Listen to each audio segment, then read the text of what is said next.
우리 한번 인사하겠습니다. 잘 나오셨습니다. 사랑하고 축복합니다. 네, 감사합니다. 오늘 하이델베르크 요리문답 32번째 시간입니다. 안식일 준수와 부모 공경, 안식일 준수와 부모 공경이라는 제목으로 말씀을 함께 나누겠습니다. 여러분 혹시 북극이나 알래스카 아주 추운 지역이잖아요.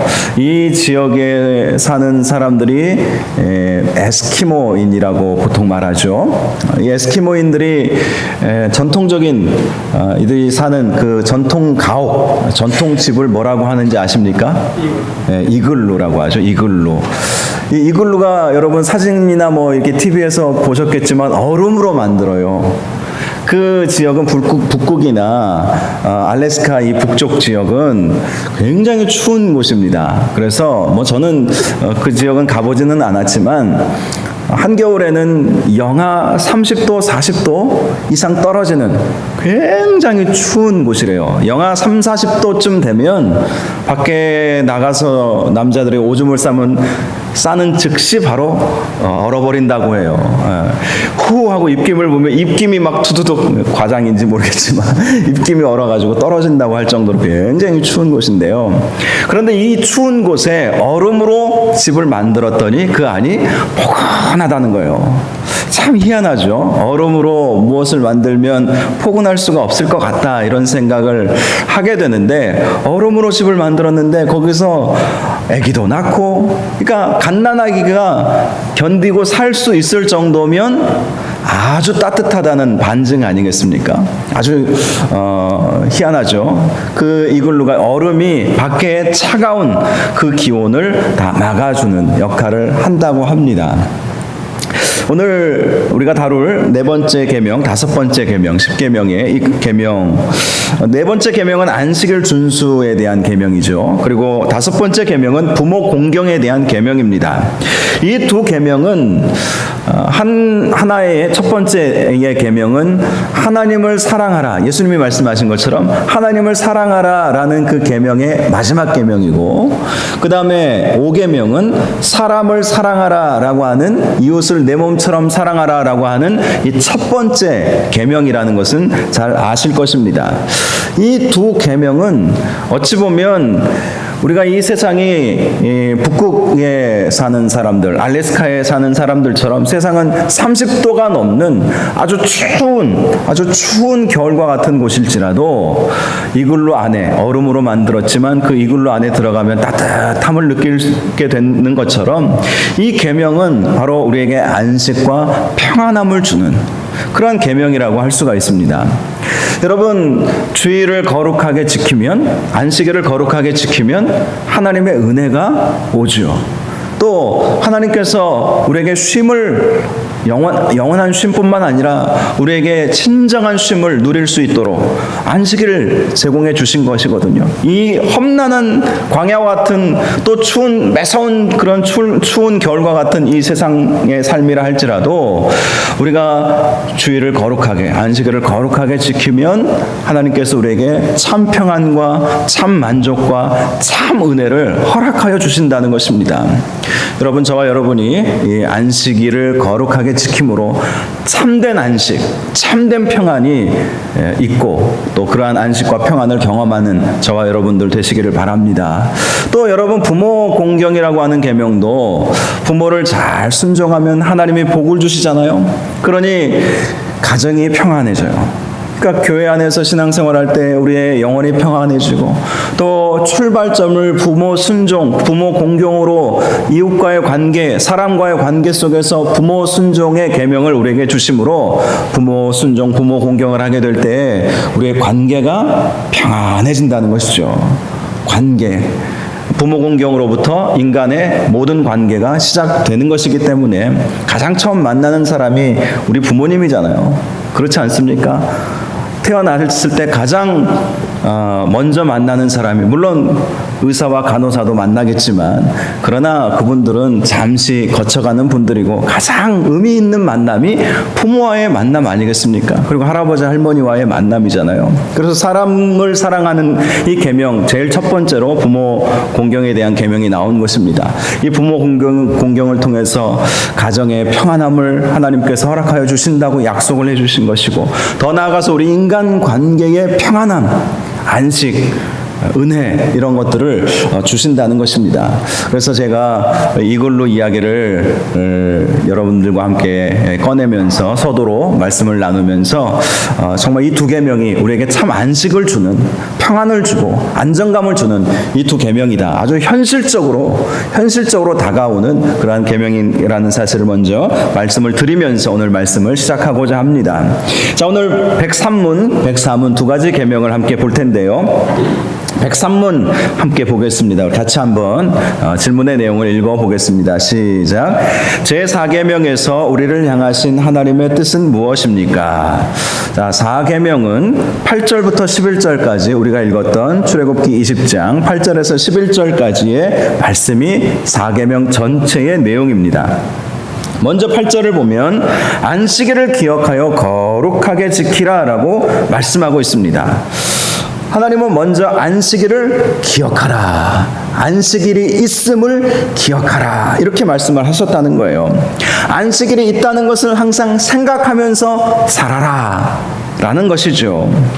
오늘날에는 주 5일제가 어느 정도 확립이 되어 있어서 6일 일하고 하루 쉬는 게 아니고 5일 일하고 이틀 쉬고, 선진국 같은 경우는 주 4일제도 도입을 한다고 해요. 그러니까 사회가 그만큼 발전되고 또 AI, 인공지능이죠. 인공지능이나 어떤 뭐 정보 기계화 이런 걸로 이제 일들이 진행이 되기 때문에 사람이 손으로 할 일이 많지 않아졌기 때문에, 그래서 이제 그만큼 이제 쉬는 날이 많아지는 것이 이제 추세라고 합니다. 우리나라도 앞으로 뭐 지금 주 5일제 가지고도 한번 이렇게 힘들었는데 아마 뭐 20, 30년 안에 주 4일째 한다는 그런 얘기가 아마 나올 거예요.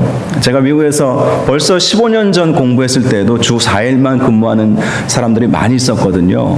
주 4일째로. 그리고 주 5일은 당연한 거고, 그 당시만 해도 한국에는 주 5일제가 아니었습니다. 주 6일, 아이들도 6일 공부했어요. 제가 한국에 딱 들어오니까 그때부턴가 그 다음 해부턴가 놀토가 있더라고요. 놀토. 그것도 벌써 추억이 돼버렸잖아요. 놀토가 있는 날. 이제는 놀토라는 말이 없잖아요. 다 노니까. 토요일은 거의 다 웬만하면 다 직장도 놀고 아이들도 학교를 안 갑니다. 근데 우리 아이들 어렸을 때 이제 여기 부산에서 학교를 다녔으니까 놀토가 있었어요. 그래서 2주차, 4주차인가는 놀토여가지고 학교 안 가는 날. 그러면 그때 저는 이제 부목사였기 때문에 주일 사역에 대한 부담이 좀 덜하죠. 주중 사역이 많아서. 그래서 토요일이면 어린 아이들, 애기들 데리고 어디 공원에도 가고 주중에 너무 많이 바빴기 때문에 그랬던 기억이 납니다. 근데 지금은 다 주 5일제가 다 이렇게 되지 않았습니까? 근데 당시에는 주 5일제가 뭡니까? 개념이 없어요. 주 5일, 휴일이라는 개념이 없는 시대, 모세 시대에 이 율법의 말씀이 있었고, 당시에 모든 나라들이 휴일에 대한 개념이 없었던 것이죠. 물론 주인들은 쉬고 싶을 때 쉬면 되지만 이 일하는 노예들, 이런 사람들은 휴일이 없는 것이죠. 그런데 하나님은 안식일을 만드셨어요. 그래서 안식일을 통해서 모든 사람을 쉬게 하고, 종들도 쉬게 하고, 손님도 쉬게 하고, 가축도 쉬게 하고, 땅도 쉬게 하고, 일하지 말라는 것이죠. 이 쉼이라고 하는 것은 굉장히 아주 예술적인 측면이 있습니다. 쉼의 미학이라고 하지 않습니까? 쉼의 미학. 쉼이 있어야 우리가 더 도약할 수 있는 거예요. 그래서 하나님께서 쉼이라고 하는 이 제도를, 안식이라고 하는 제도를 우리에게 허락하여 주셨는데요. 그래서 안식일을 특별히 기억하라. 잊어버리지 말고 기억하라. 쉬는 날이 있다는 것을 기억하라. 너희가 안식해야 되는 날이 있다는 것을 꼭 기억하라. 이렇게 말씀을 해주신 것입니다. 그런데 무조건 쉬라는 의미는 아니죠. 그 다음 말씀이 이 안식일을 기억하여 거룩히 지키라. 이렇게 말씀을 하신 거예요. 자, 생업을 쉼과 동시에 하나님께 예배하고 거룩하게 되는 일에 힘쓰라라는 것이죠. 거룩은 어떻게 이루어집니까? 말씀과 기도로 거룩하여짐이라. 성경은 그렇게 말씀하고 있습니다. 우리가 물론 주중에도 얼마든지 말씀 묵상하고 새벽기도 드리고 수요일 오늘처럼 수요 예배 드리고 주중에도 얼마든지 그렇게 할 수 있지만 그래도 우리가 주중에는 생업이 있고 또 가정을 돌봐야 되고 해야 될 일들이 많이 있어서 말씀과 기도에 집중하기가 쉽지 않죠. 그래서 하나님 말씀하신 거예요. 안식일을 기억하여 거룩하게 지켜라. 이 안식일에 너희들이 거룩을 연습하고 더 거룩해질 수 있도록 말씀과 기도에 집중하고 하나님께 예배하는 일에 집중하고 그렇게 그날로 이렇게 삼도록 말씀을 하신 것입니다. 거룩함이라고 하는 것은 구별됨의 의미를 가지고 있죠. 다른 날과 구별되게 한 날을 택하여 안식일로, 그날은 금요일 밤부터 토요일까지, 구약에 따르면 토요일 저녁까지가 안식일이죠. 이 안식일을 택해서 거룩하게 지키라, 이렇게 말씀을 하신 것입니다. 자, 하이델베르크 요리문답에서는 이 4계명의 의미가 무엇인지 어떻게 설명하는지 우리 답을 한번 같이 보겠습니다. 우리 같이 한번 볼까요? 답을 쭉 한번 읽어보겠습니다. 시작. 첫째, 복음 전파와 복음에 관한 교육이 계속되어야 하며 특별히 주일에 하나님의 말씀을 배우며 성례에 참여하고 공적인 기도를 드리며 가난한 자들을 위한 헌금을 바치기 위하여 하나님의 백성들의 모임에 정규적으로 참석해야 합니다. 둘째, 매일매일의 생활에서 주님께서 내 속에서 성령을 통하여 역사하심으로써 나는 힘겨운 일상생활의 악으로부터 벗어나서 이 세계에서 이미 영원한 안식을 누리고 있는 것입니다. 자, 처음 이렇게 긴 문장을 읽으면 확 여러분 와닿지는 않죠. 자, 답을 보면 우리가 안식일을 어떻게 지켜야 하는지 그리고 다른 6일간은 어떻게 살아야 하는지 잘 설명해 주고 있습니다. 먼저 안식일을 거룩하게 지키기 위해서 크게 3가지를 말하고 있죠. 첫 번째는 복음 전파. 안식일을 거룩하게 지키기 위해서 복음을 전하라는 것입니다. 이 복음 전파는 먼저는 예배 시간에 목회자들을 통해서 이루어지겠죠. 또 새가족 양육과 섬김의 사역을 맡은 우리 일꾼들, 중재직들, 목자들을 통해서 이루어질 것입니다. 그리고 새가족들이 오면 우리가 그들을 섬겨야 되잖아요. 복음을 전해야 되잖아요. 또 할 수 있다면 세상으로 나아가서 복음을 전하고 예수 믿지 않는 사람들을 교회로 데리고 오는 것, 이게 복음 전파잖아요. 교회 갑시다, 예수 믿읍시다, 이렇게 전하는 것. 그래서 나만, 내 한 몸만 교회 오는 것이 아니라 물론 우리가 먼저 교회 와서 먼저 말씀으로 은혜 받고 복음으로 무장해야 나아가서 전도하고 그들을 데리고 올 수 있겠지만 우리가 어느 정도 신앙생활을 하면 늘 세상을 이렇게 세상을 돌아보면서 우리 주변을 돌아보면서 예수 믿지 않는 사람들이 누가 있을까? 어떻게 복음을 전할 수 있을까? 이런 생각을 하면서 주일을 중심으로 그들을 교회로 데리고 와서 말씀 듣도록 해주는 것. 그 일을 하는 것이 거룩하게 지키는 것이다. 거룩하게 지키는 것이다. 물론 예배 자리에 앉아있는 것도 중요하지만 복음 전파를 위해서 나뿐만 아니라 아직도 예수 믿지 않는 사람들에게 다가가서 그들을 교회로 데리고 나오는 것, 이것이 거룩하게 주의를 지키는 것이다. 이렇게 말하고 있다는 것입니다. 두 번째는 복음 교육에 대해서 말하고 있죠. 우리가 거룩해지려면 말씀과 기도를 통해서 거룩해지는 것입니다. 그래서 우리가 특별히 주일에는 생업에서 우리가 조금 여유를 갖고 있기 때문에 물론 삶의 어떤 패턴이 많이 달라져서 주일날에도 일해야 되는 경우들도 분명히 있습니다. 그러나 대부분 한 70, 80% 이상은 주일날 우리가 쉬기 때문에 주일날 집중적으로 복음 교육 이 사명을 우리가 감당해야 한다는 것이죠. 세 번째는 예배죠. 예배. 그래서 예배에는 성찬, 기도, 헌금의 시간 같죠. 물론 말씀 선포와 말씀 교육도 예배를 중심으로 이루어집니다. 바로 이렇게 하나님 앞에 예배 드리는 것이 거룩하게 지키는 것이다. 자, 기억하십시오.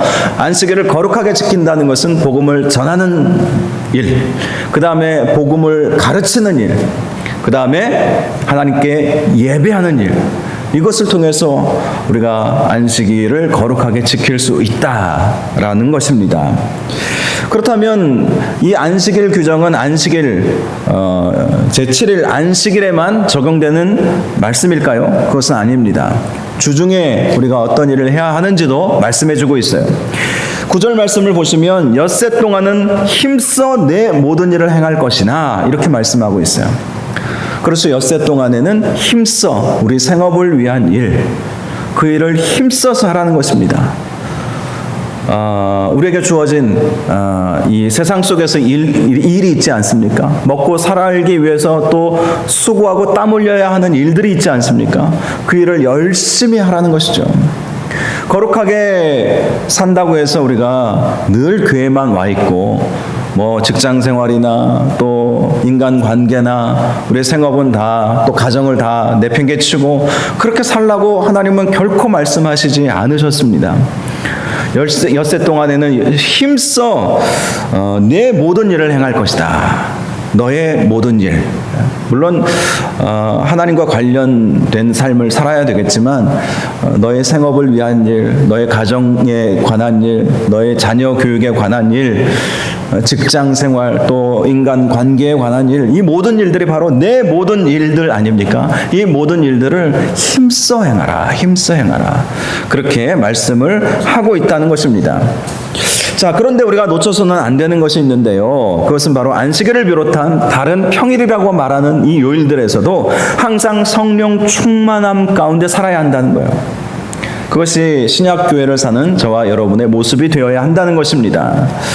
그래서 이 요리문답의 설명을 보면 이렇게 나와 있죠. 매일매일의 생활에서 주님께서 내 속에서 성령을 통하여 역사하심으로써 나는 힘겨운 일상생활의 악으로부터 벗어나서 이 생에서 이미 영원한 안식을 누리고 있는 것입니다. 이렇게 설명하고 있습니다.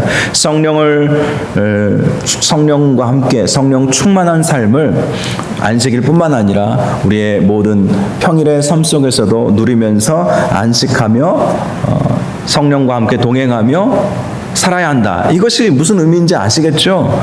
주일만 거룩해지는 것이 아니라 평일에도 성령과 동행하며 거룩한 삶을 살아야 한다는 것이죠.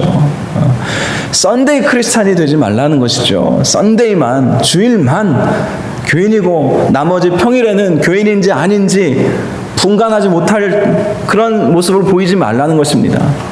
우리의 삶의 예배가 있지 않습니까? 우리 평일의 삶 속에서도 물론 새벽 기도도 나오고 이렇게 주중 예배에 참여하는 것도 물론 중요하지만 사람들과의 만남 속에서도 예수 그리스도의 향기가 드러나야 하는 것이고 직장 생활에서도 예수 믿는 티가 나야 되는 거예요. 예수 믿는 티가 나야 되는 것이고 모든 인간관계나 가정 안에서도 예수 믿는 사람으로서 거룩하게 성령님과 동행하며 사는 모습을 가져야 한다라고 말씀을 하시는 것입니다. 또 본문 10절을 보면 안식을 누려야 할 대상이 누구인지 말씀해주고 있죠. 모두 다라는 거예요. 일곱째 날은 내 하나님 여호와의 안식일인즉 너나 내 아들이나 내 딸이나 내 남종이나 내 여종이나 내 가축이나 내 문 안에 머무는 객이라도 아무 일도 하지 말라. 주인이나 부모는 일 안 할 자유가 있어요. 그런데 나머지 아이들이나 또 종들이나 뭐 객이나 이런 사람들은 주인이 안식하게 안 하면 안식을 못 하지 않습니까? 그래서 어찌 보면 이 말씀은 힘있고 뭐 내 마음대로 쉴 수 있는 사람들에게만 말하는 것이 아니라 그 사람들에게 너의 종들과 너와 관련된 모든 사람들 다 쉬게 해라. 다 쉬게 하라.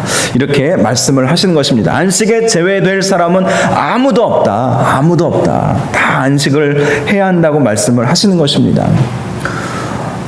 예수 믿건 안 믿건 안식일을 지켜야 한다는 거예요. 안식일에는 쉬어야 한다는 거예요. 이것은 사실 만고불변의 진리죠. 실제로 쉬지 않으면 사람은 견디기가 어렵습니다. 그들이 거룩하게 지키든 지키지 않든 거룩하게 지킬 수 있으면 제일 좋죠. 그래서 함께 일하는 직장 직원들, 물론 요즘 같은 시기에 회사 사장이라고 해서 직장에 있는 직원들 교회로 억지로 끌고 나오면 아마 고발될지도 몰라요. 그러나 지혜롭게 자연스럽게 그들에게 복음을 전하고 교회에 나올 수 있도록 그렇게 해주는 것, 그래서 함께 쉬도록 그렇게 예배에 집중하도록 그렇게 해주는 것이 필요하다는 것이죠. 11절을 보면 그 이유가 나와 있어요. 왜 이렇게 쉬어야 되는지.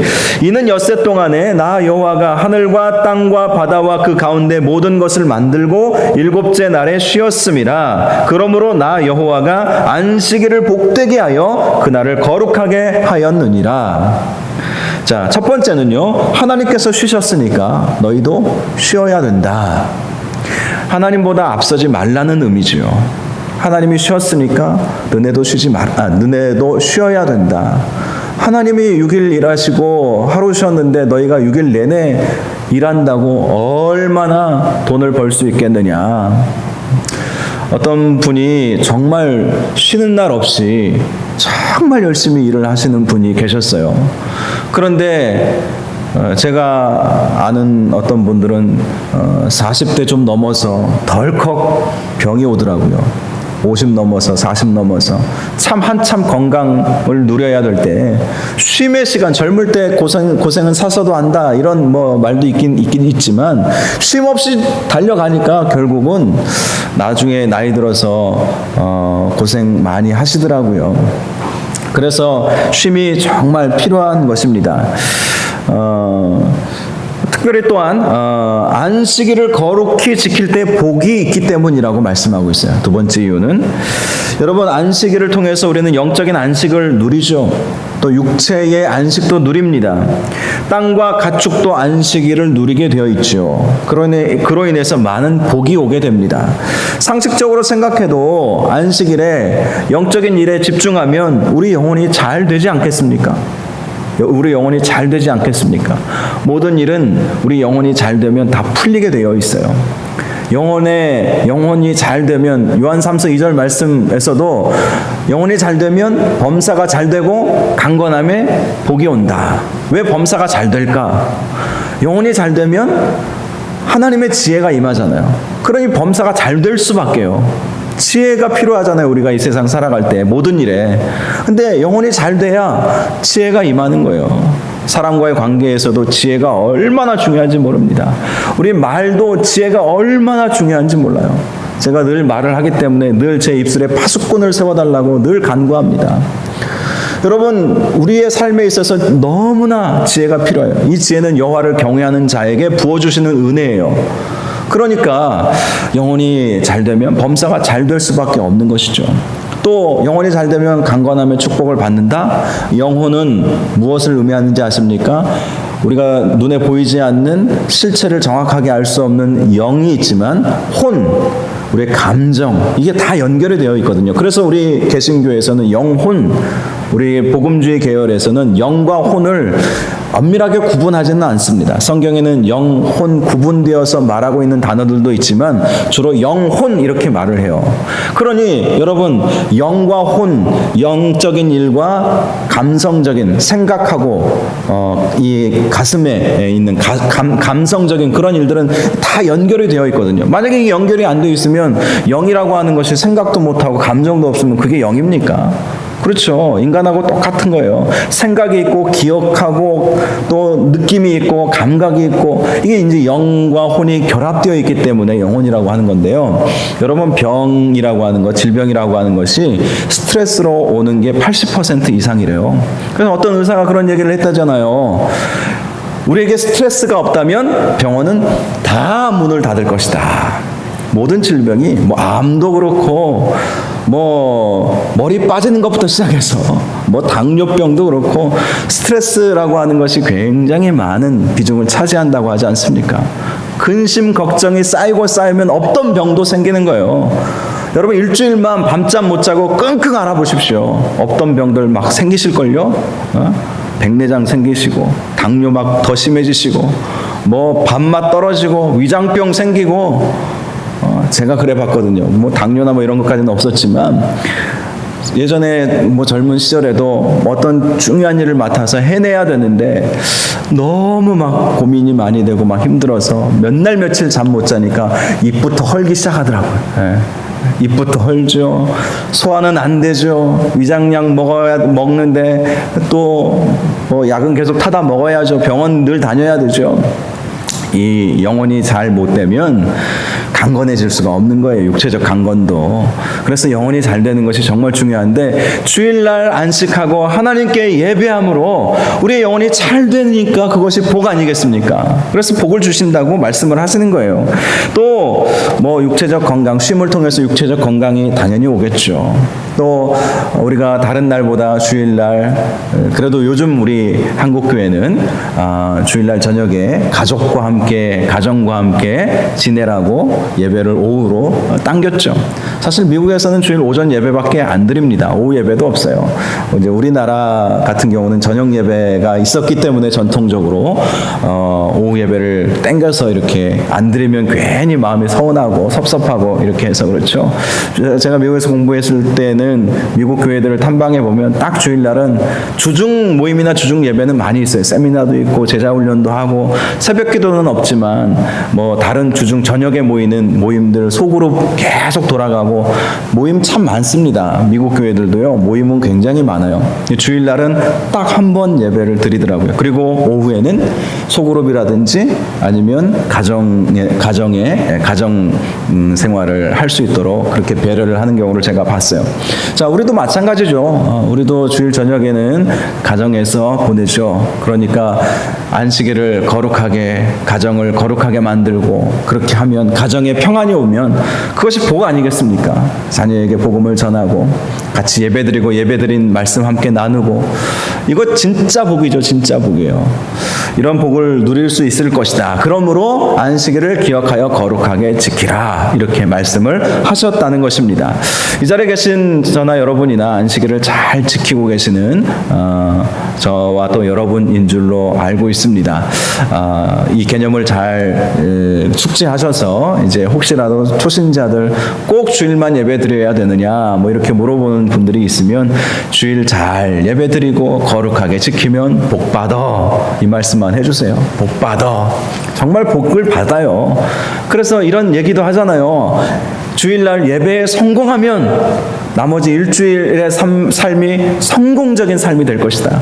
예배에 성공하면 인생에서 성공한다. 뭐 이런 얘기들 많이 귀가 닳도록 들어보시지 않았습니까? 저와 여러분이 주일을 잘 지키심으로 하나님의 큰 복을 받을 수 있기를 바랍니다. 자, 104문 보겠습니다. 5계명인데요. 질문을 같이 읽어보죠. 시작. 제5계명에서 우리를 향하신 하나님의 뜻은 무엇입니까? 5계명은 부모를 공경하라라는 명령이죠. 자, 이 5번째 계명부터는 사람과 사람 사이의 관계 속에서 지켜야 할 계명입니다. 특별히 부모 공경이 가장 처음 등장하고 있다는 것에 주목할 필요가 있습니다. 그러므로 우리가 이 부모 공경도 이웃 사랑의 관점에서 해석할 필요가 있다는 거예요. 자, 답을 같이 보겠습니다. 시작. 나의 아버지와 어머니 그리고 내게 대하여 권위를 가지고 있는 모든 사람을 들을 존경하고 사랑하며 순종하라는 것입니다. 그들이 나를 훈계하고 징계할 때에 그들에게 순종하고 복종하라는 것입니다. 동시에 그들의 연약함과 실수에 대해서도 나는 인내함으로 참아야 할 것입니다. 그 이유는 하나님께서 그들을 통하여 우리를 다스리시기를 택하셨기 때문입니다. 아멘. 자, 부모를 공경하는 것, 부모에게 순종하는 것, 그것은 어느 나라 어느 시대를 막론하고 만고불변의 진리처럼 여겨진 것입니다. 적어도 정상적인 가정이라면 자녀는 당연히 부모를 공경하고 순종해야 할 것입니다. 그런데 이 부모 공경이 이웃사랑의 관점에서 보게 되면 부모만을 공경의 대상으로 하는 것이 아니라는 것을 알 수가 있습니다. 그래서 답을 보면 나의 아버지와 어머니뿐만 아니라 내게 대하여 권위를 가지고 있는 모든 사람들이라고 말하고 있어요. 이것이 종교 개혁자들의 정신이었습니다. 부모에게만 순종하고 부모에게만 공경하는 것이 아니라 나에게 대하여 권위를 가지고 있는 사람들, 그들에게도 함께 순종하고 사랑하고 존경하고 그렇게 해야 바로 이 계명을 온전히 이루게 된다는 것입니다. 여러분, 나에게 대하여 권위를 가지고 있는 사람들이 누구이겠습니까? 나라의 지도자들, 그렇죠? 권위를 가지고 있는 사람들입니다. 또 교회의 지도자들, 저나 우리 장로님들 같이 교회를 책임지고 이끌어가는 당회원들, 뭐 이런 분들이겠죠. 또 이웃의 어른들, 나보다 연배가 한참 높은 어른들, 어르신 하면서 우리가 해야 되죠. 저희 갈마 아파트는 그래도 감사하게 이렇게 저는 처음에는 안 그랬는데 인사하는 분들이 계시더라고요. 아파트 이 같은 라인에서는 전혀 처음 보는 분들이고 삭막한 아파트 삶을 살고는 있지만 그래도 안녕하세요. 어떤 분이 저에게 먼저 해주셔가지고 저는 지금도 혹시 만나면 어른들 같은 경우는 꼭 안녕하십니까. 그분들이 제가 목사인지 아는지 모르는지 모르지만 그렇게 인사를 해요. 이웃의 어른들, 또 연세 많으신 교회 안의 성도님들, 이런 분들을 말하는 것이죠. 회사에서는 직장 선배라든지 상사들을 말하는 것이죠. 그들에게도 우리가 이웃사랑의 관점에서 함께 존경하고 순종하고 그렇게 해줘야 된다는 것입니다. 그런데 답을 보면 언제 순종해야 하는지 말해주고 있는데 그들이 나를 훈계하고 징계할 때 하라는 거예요. 그들이 사랑하고 잘 도와주고 웃어주고 이러는 것은 하지 말라고 해도 합니다. 그런데 그들이 나를 훈계하고 징계할 때 순종하기가 어려울 때가 있어요. 그래도 부모님 정도는 우리가 순종하고 존경하지만 다른 누군가가 혹시 모르겠어요. 교회 목회자에게는 또 그렇게 하실 수도 있겠죠. 또 회사의 상사, 내 월급을 책임지고 있는 분들이니까 또 그럴 수 있겠죠. 그런데 우리 이웃들 중에 또 어른들 이런 분들에게도 사랑으로 다가가고 특별히 믿는 성도들은 존경하는 마음으로 대하고 요즘에 뭐 그 경비 아저씨들 문제 많이 있잖아요. 경비 아저씨들에게도 주로 아주 그 경비 아저씨들이 모르겠어요. 제가 아는 경비 아저씨들은 군수 출신도 경비하시더라고. 은퇴하시고 영암 군수 출신이신데 뭐 은퇴하시고 이제 뭐 할 일이 없으시니까 그래도 뭐라도 좀 해봐야 되겠다. 뭐 그렇다고 그분이 뭐 딴 뭐 막노동을 하실 수 있는 건 아니고 수원에 제가 섬겼던 교회에 군수 출신이 계셨거든요. 아들 때문에 이제 올라와 계셨는데 그분도 그냥 그 경비하시더라고요. 그러니까 경비원이라고 함부로 대할 분들이 없어요. 정말 자식들 다 훌륭하고 요즘 시대는 또 그렇지 않습니까? 그런 분들이 많이 계세요. 그래서 그런 어른들, 우리가 특별히 예수 믿는 분들은 더 어른들을 존경하고 공경하고 사랑해주는 그 모습을 가져야 한다는 것입니다. 물론 순종의 전제 조건은 있어요. 주 안에서 하라. 예수 믿지 못하게 부모님이 하면 그것은 순종하기가 어렵죠. 왜냐하면 하나님이 더 존귀하신 분이시고 하나님 말씀이 더 권위가 있기 때문인 것이죠. 그러나 이 경우에서도 우리가 지혜롭게 할 필요가 있습니다. 지혜롭게. 왜냐하면 부모님이 믿음이 연약하고 부모님이 예수를 안 믿으신다면 전도해야 할 대상이기 때문에 지혜롭게 아니 어머니 그것은 진리에서 어긋나는 일입니다 하고 막 불순종하고 대들 수는 없다는 것이죠. 지혜롭게 기도하면서 부모님을 위해서 기도해주고 그분들이 예수 잘 믿을 수 있도록 그렇게 해주는 것, 이것이 정말 진정한 순종인 것을 알 수가 있습니다. 이렇게 하나님께서는 5계명, 부모를 순종하고 어른들에게 순종할 때 약속에 있는 첫 계명으로 축복을 약속해 주셨습니다. 어떤 복입니까? 우리 본문 말씀을 보시면 그리하면 내 하나님 여호와가 내게 준 땅에서 내 생명이 길리라 라는 약속인 것입니다. 이 약속은 몇 가지 축복의 약속에 담겨져 있는 말씀입니다. 첫 번째는 내 하나님 여호와라고 하는 말씀을 통해서 하나님이 너의 하나님 되어주시고 너희는 하나님의 자녀가 될 것이다. 이 약속의 말씀이 담겨져 있는 거예요.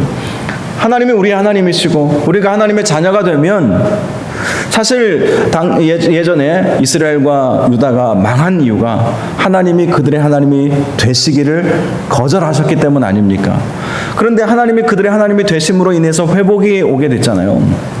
그래서 하나님이 우리의 하나님이 되신다는 것은 우리에게 놀라운 은혜와 축복이에요. 하나님의 다스리심과 하나님의 보호하심을 유지하며 살아가게 될 수 있다는 것이기 때문에 그런 것입니다. 두 번째는요, 땅을 받게 된다는 거예요. 땅의 복. 내게 준 땅에서 하나님이 줄 땅이 아니라 준 땅이라고 그랬어요. 그러니까 부모 공경, 어른들을 공경하는 사람들에게는 땅의 축복. 땅이라고 하는 것은 예나 지금이나 변함이 없는 축복의 상징인 것 같아요. 오늘날에도 지금 부동산 막 올라가가지고 막 서울, 대전은 제가 뭐 집값을 모르겠지만 최권사님 대전도 막 그렇게 올라요? 대전도 올라요? 그 문제겠네요. 서울이 땅값, 집값이 막 올라가가지고 전세 대란이 오고 월세 대란이 오고 앞으로 그것 때문에 이제 정부가 막 무리수를 두고 하는 모습들을 우리가 최근에 보고 있는데, 예나 지금이나 땅이라고 하는 것은 부의 상징입니다. 그러니까 땅을 주겠다라고 약속을 하신 거예요. 너의 생업과 너의 삶을 책임지겠다라는 것입니다. 세 번째는 장수의 축복을 말씀해주고 있죠. 내 생명이 길리라. 그런데 이 장수의 축복이요, 그냥 오래 사는 것만을 의미하는 것이 아니라 땅에서 내 생명이 길리라, 이런 말씀을 하고 있어요. 당시 과거에는 땅에서 농사를 지었잖아요. 그러니까 땅에서 생명이 길다는 것은 일할 수 있을 만큼 건강한 그러한 삶을 살아갈 수 있도록 하시겠다는 약속의 말씀인 것입니다. 그래서 부모 공경, 또 어른들에 대한 공경과 순종은 여러분 이러한 은혜가 있다는 것을 꼭 기억하시고, 우리가 억지로 하는 것이 아니라 자원하는 마음으로 순종하고 공경하고, 그래서 하나님께서 그것을 보시고 우리에게 축복해 주신다는 사실을 꼭 기억하시고, 부모 공경, 부모 순종, 더 나아가서 어른들에 대한 공경과 순종을 꼭 하시는 저와 여러분들 되시기를 바랍니다. 말씀을 마치겠습니다. 안식일을 통해서 하나님께서는 우리에게 복을 약속해 주셨어요. 또 부모 공경을 통해서도 우리에게 복을 약속해 주셨어요. 안식일을 잘 지키면 우리 영혼에 평안함이 오고, 부모 공경을 잘하면 우리 가정에 평안함이 오는 거예요. 그래서 이글루 안에 따뜻하게 지낼 수 있는 것처럼 세상은 추워도 우리가 영적인 삶을 사는 우리에게는 하나님의 안식과 평안함이 오게 된다라는 것을 말씀해 주고 있습니다.